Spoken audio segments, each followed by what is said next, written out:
I am so excited today to be talking to you about the fact that all believers are priests. But how do we know this?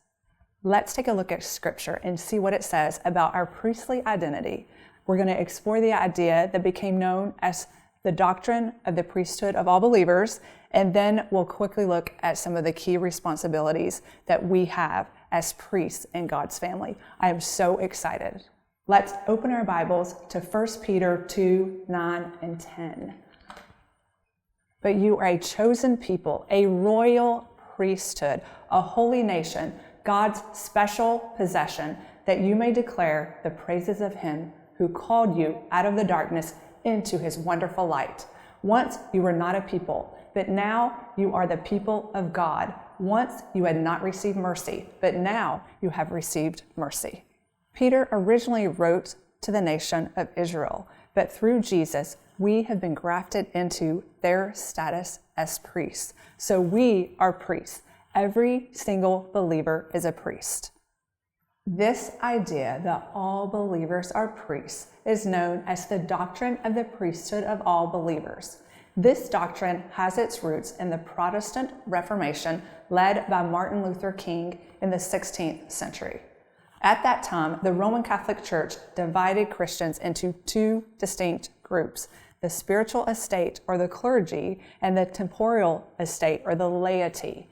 The clergy were considered the only ones with authority to interpret Scripture, to administer sacraments, and to mediate between God and the people.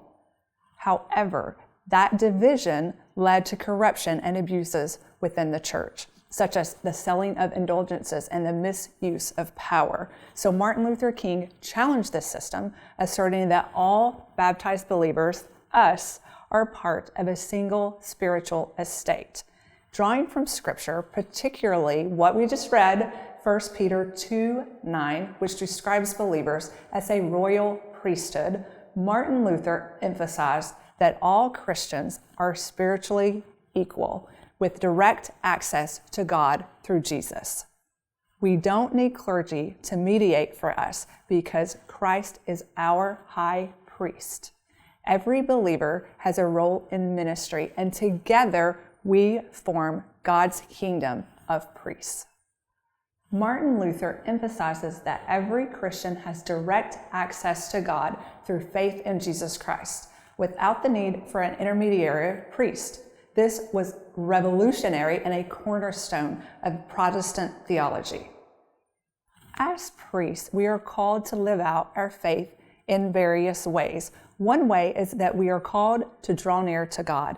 We have bold and direct access to God's presence through Jesus. What are our responsibilities as priests? As priests, we are called to live out our faith in various ways. And one of the ways is to draw near to God. We have bold, direct access to God's presence through Jesus, and we need to continually draw near to God. The second thing we need to be doing is we are ambassadors. We need to act like ambassadors. We represent Christ, and we are to share the gospel with the world. The third thing that we are to do is to offer spiritual sacrifices. Our lives, including our actions and attitudes, are all offerings to God. We are also to sacrifice in praise. We are to worship God with gratitude and joy wherever we are, regardless of what circumstances we find ourselves in. We are also to do good works. Our service reflects God's character to others. The next thing we are to do is to give generously. We share what we have and practice hospitality. All that we have is given to us by God, and we are to freely give back. The next thing is to encourage one another. Offer guidance and counsel to other believers. If they are in need, we need to come alongside of them and help them. The last thing that we need to do is to pray faithfully. We intercede for others, bringing their needs before God. The priesthood of all believers reminds us that we are called to draw near to God, to serve others, and to minister in His name. Every one of us has a role to play in God's kingdom, and together we can glorify Him. So step boldly into your role as a priest, embracing the privilege of serving and building up His church. I hope that today's message has inspired you to live out your calling. And for me, Mike, I'm so excited.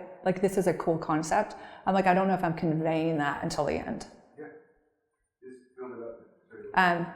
Because I want to be I am so excited to be talking to you today about the fact that all believers are priests. Yeah. I'm genuinely excited. Okay, can I say that? Absolutely. Okay. Okay, am I ready? If you're ready, go for it. Okay. I am so excited today to be talking to you about the